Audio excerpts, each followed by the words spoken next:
Hello, I am Chandresh Patel from Diya online science academy. आज हम class 12 chemistry coordination compounds chapter में important and application of coordination compounds का discussion करेंगे। अब हम जानते हैं कि कोऑर्डिनेशन कंपाउंड्स हमारी लाइफ में हर जगह इंपॉर्टेंस है, तो हम आज टॉपिक टू टॉपिक कहाँ का कोऑर्डिनेशन कंपाउंड्स का इंपॉर्टेंस है उसका डिस्कशन करेंगे। तो फर्स्ट टॉपिक है इन क्वालिटेटिव एंड क्वांटिटेटिव एनालिसिस। अब कोऑर्डिनेशन कंपाउंड्स का इंपॉर्टेंट हमें क्वालिटेटिव एंड क्वांटिटेटिव एनालिसिस में समझना है। तो हम समझेंगे कि भाई हमारे पास एक सैंपल है,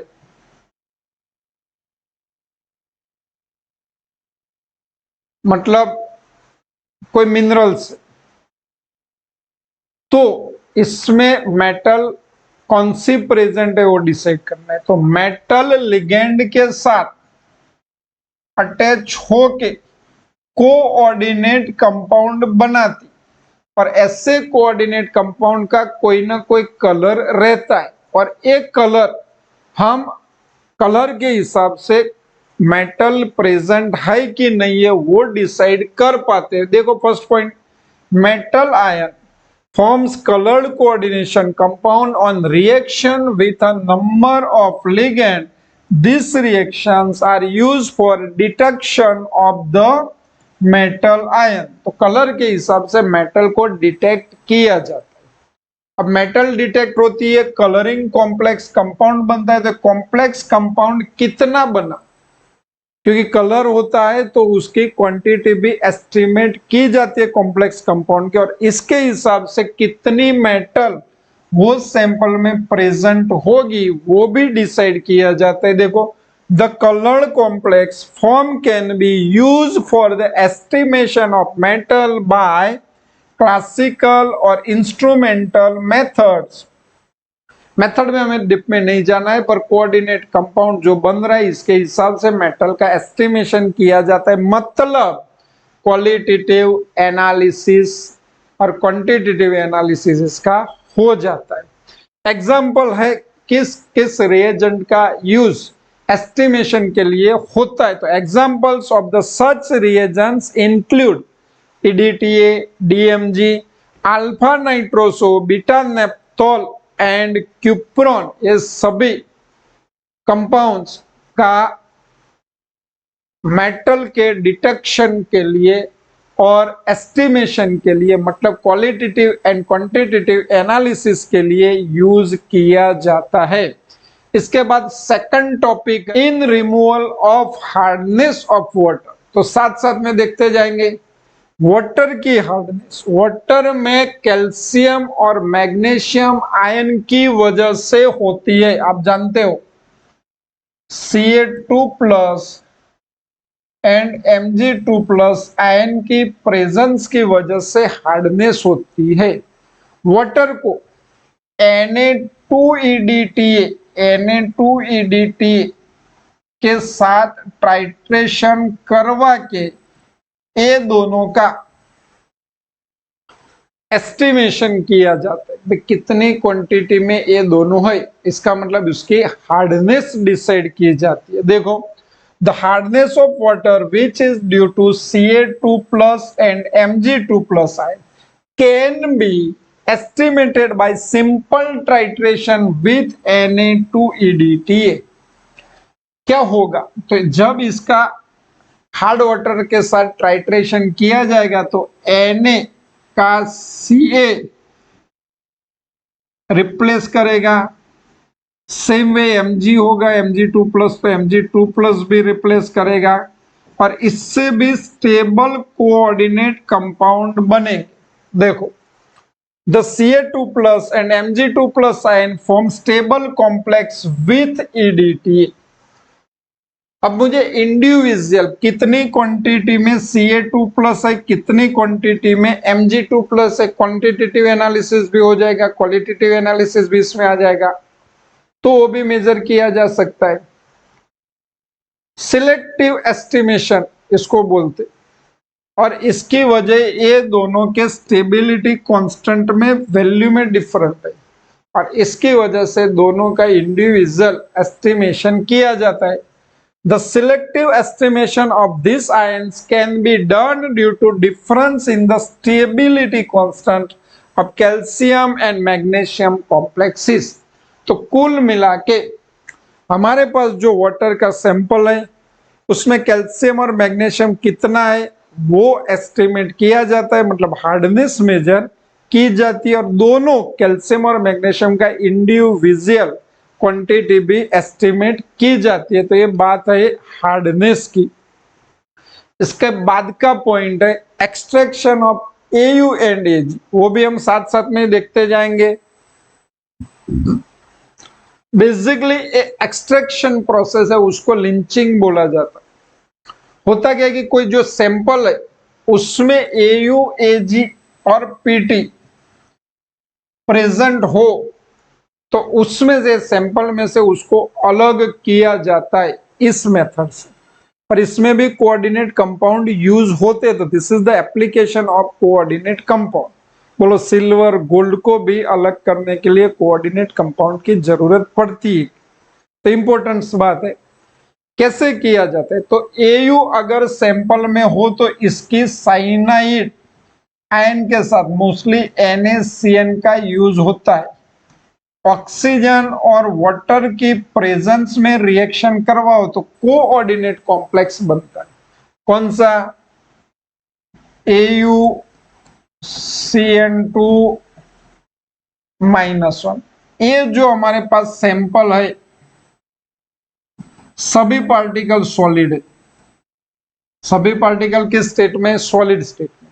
पर ये वाटर सॉल्यूबल, क्योंकि अब हमने वाटर भी यूज किया ये भी यूज किया, तो इसको फिल्टर करके ये सॉल्यूशन को अलग किया जाता है और इसके बाद इसकी जिंक के साथ रिएक्शन करवा के पूरा जो फिल्टर होता है उसमें से एयू सॉलिड फॉर्म में अलग किया जाता है।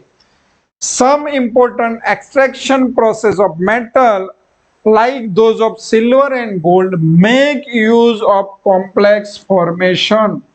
कॉम्प्लेक्स फॉर्मेशन के बाद ही उसको एक्सट्रैक्ट कर सकते हैं। For example gold combine with cyanide, gold combine with cyanide in the presence of oxygen and water to form the coordination entities. ए वाली in aqueous solution gold can be separated in metallic form from this solution by addition of zinc। तो ये पूरी process में हम gold को अलग कर सकते। तो this is the extraction of AU and AG। इसके बाद का पॉइंट है प्योरिफिकेशन ऑफ मेटल। तो ये भी वैसा ही है।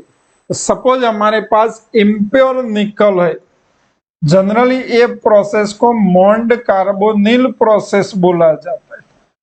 तो इम्प्योर निकल जो सॉलिड फॉर्म में है तो ये इम्प्योर निकल को NiCO4 कॉम्प्लेक्स में कन्वर्ट किया जाता है और इसके बाद उसको हीट देके डिकम्पोज करके निकल प्योर फॉर्म में अलग किया जाता है।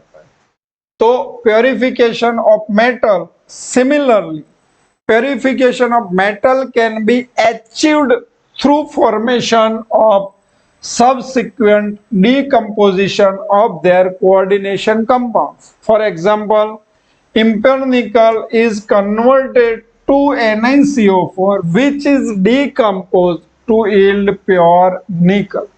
तो ये भी आपको याद रखना है। हेलो, अब बात है बायोलॉजिकल सिस्टम में कोऑर्डिनेशन कंपाउंड्स का इंपॉर्टेंट। हमें स्टार्टिंग में पढ़ चुके हैं, जैसे हीमोग्लोबिन हमारी बॉडी में होता है, क्लोरोफिल प्लांट में होता है और विटामिन B12 हमारी बॉडी में होता है। तो इसके बारे में बात होगी। इंपॉर्टेंट पॉइंट है CBSE एग्जाम में तो स्टेट बोर्ड में 2 मार्क का क्वेश्चन इसके बेस पे आ सकता है। Coordination compounds are of great importance in biological systems. The pigment responsible for photosynthesis is chlorophyll and is a coordination compounds of magnesium। तो पॉइंट ए इंपॉर्टेंट है कि भाई मैग्नीशियम का बना हुआ कोऑर्डिनेट कंपाउंड है क्लोरोफिल। सेकंड, हमारी body में हीमोग्लोबिन जो ऑक्सीजन कैरियर का काम करता है वो आयरन का बना हुआ कोऑर्डिनेट कंपाउंड्स है। Haemoglobin the red pigment of blood which act as oxygen carrier is a coordination compounds of iron। फिर आता है विटामिन B12, तो इसकी भी बात करेंगे। चलो विटामिन B12, इसका नाम भी आपको याद रखना है, विटामिन B12 साइनोकोबालामाइन। उसकी डेफिशिएंसी से क्या होता है, तो the anti pernicious anaemia factors is a coordination compounds of cobalt. और भी कई जगह कॉम्प्लेक्स कंपाउंड्स का मतलब कोऑर्डिनेट कंपाउंड का यूज होता है। Among the other compounds of biological importance with coordination metal ions are the enzymes like carboxypeptidase A and carbonic anhydrase. तो ये दोनों का भी यूज होता है। ओके, इसके बाद का टॉपिक है, अब बात है कैटालिस्ट। तो हम जानते हैं कि ट्रांजिशन मेटल एलिमेंट्स बहुत सारे जगह एज अ कैटालिस्ट यूज होते हैं। सेम है उसके बने हुए कोऑर्डिनेट कंपाउंड का भी बहुत जगह एज अ कैटालिस्ट यूज होता है। एक एग्जांपल खाली हमारे सामने है, coordination compounds are used as catalyst for many industrial process की बात कर रहे हैं। तो include rhodium complex, formula PH3P3RHCl, उसको विल्किंसन कैटालिस्ट बोला जाता है। Is use for the hydrogenation of alkenes. बहुत इंपॉर्टेंट टॉपिक है एमसीक्यू के लिए भी। बाद में आ रही है बात इलेक्ट्रोप्लेटिंग की। तो इलेक्ट्रोप्लेटिंग की बात करें तो कोई आर्टिकल है तो इसके ऊपर कॉस्टली मेटल का प्लेटिंग किया जाता है, जिससे वो आर्टिकल मतलब वो चीज बहुत बढ़िया दिखे। पूरी वो चीज मतलब वो आर्टिकल उसको वो मेटल से गोल्ड से, प्लेटिनम से, सिल्वर से बनाने में उसकी कॉस्ट बढ़ जाती है। तो कुछ सस्ते मेटल के ऊपर उसका प्लेटिंग किया जाता है। तो इसी में भी कोऑर्डिनेट कंपाउंड का यूज है, जैसे कि articles can be electroplated with silver and gold more smoothly and evenly from solution of the complex, mostly AgCN2- and AuCN2- then from a solution of simple metal ions। होता है कि भाई इसमें से सिंपल मेटल आयन में उसका conversion किया जाता है। उसके बाद जो भी आर्टिकल्स हैं उस पे वो मेटल आयन जाएगा और मेटल में कन्वर्ट होगा और उसका प्लेटिंग हो जाएगा और वो आर्टिकल एकदम बढ़िया दिखेगा। तो ये बात है इलेक्ट्रोप्लेटिंग की। अब देखो पॉइंट है फोटोग्राफी में कोऑर्डिनेट कंपाउंड का यूज कैसे होता है। तो अब तो डिजिटल टेक्नोलॉजी आ गई, पर जब ब्लैक एंड व्हाइट फोटोग्राफी चलती थी तो उस टाइम ग्लास प्लेट आती थी अथवा तो सेल्यूलोज की बनी हुई सीट आती थी और उस सीट पे AgBr का कोटिंग किया जाता था। उसकी पेस्ट बना के पूरी सीट को AgBr की पेस्ट से कोट किया जाता था और AgBr वो फोटो एक्टिव मटेरियल है, मतलब लाइट से वो रिएक्ट करेगा। सिंपल। तो होता क्या था, तो जैसे ही कैमरा में रोल फिक्स कर दिया जाता था, AgBr का कोटिंग किया हुआ रोल अंदर रहता था, क्लिक करते थे तो वो जो लाइट रेज आते थे वो प्लेट पे पड़ते थे, रोल पे पड़ते थे और उसकी वजह से AgBr जो रिएक्ट होता था कुछ और कुछ AgBr अनरिएक्ट रहता था। वो डिपेंड्स ऑन लाइट कैसे पड़ती है उसके ऊपर से किया जाता है ये बात। और इसके बाद ये रोल को निकाल दिया जाता है और इसको हाइपो सॉल्यूशन से वॉश किया जाता है पर जो मिलती है वो नेगेटिव बनती है और इसका प्रिंट लेके पॉजिटिव फोटो मतलब फोटो हमें मिल जाता है। देखो, in black and white photography the develop film is fix by washing with hypo solution which dissolves the undecomposed AgBr to form a complex ion AgS2O3 twice 3 minus। देखो फिर से यहाँ पे बात करें, AgBr रोल पे लगा हुआ है, उसको कैमरा ने क्लिक कर दिया तो उसके ऊपर लाइट के रेज पड़े और रेज के फ्रीक्वेंसी के हिसाब से AgBr रिएक्ट करता है।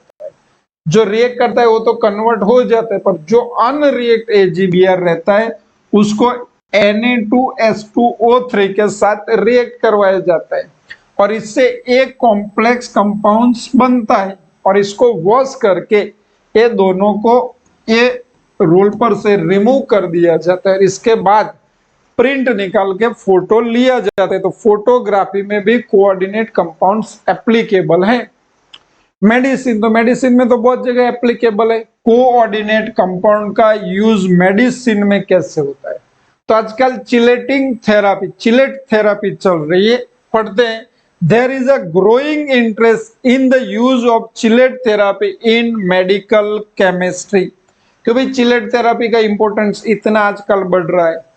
तो मेटेलिक इम्प्योरिटीज मतलब बॉडी में मेटल का प्रपोजन बढ़ जाता है, जैसे कॉपर ज्यादा बॉडी में हो गया, आयरन ज्यादा बॉडी में हो गया। लोग ऐसी जगह काम कर रहे हैं जहां से कॉपर या तो आयरन बॉडी में ज्यादा जाता, तो ये जैसे जैसे बढ़ता है बॉडी में तो वो टॉक्सिक हो जाता है, तो टॉक्सिक इफेक्ट करता है। तो ऐसे एक्सेस मैटर जो टॉक्सिक है उसको रिमूव करने के लिए चिलेट थेरापी का यूज होता है।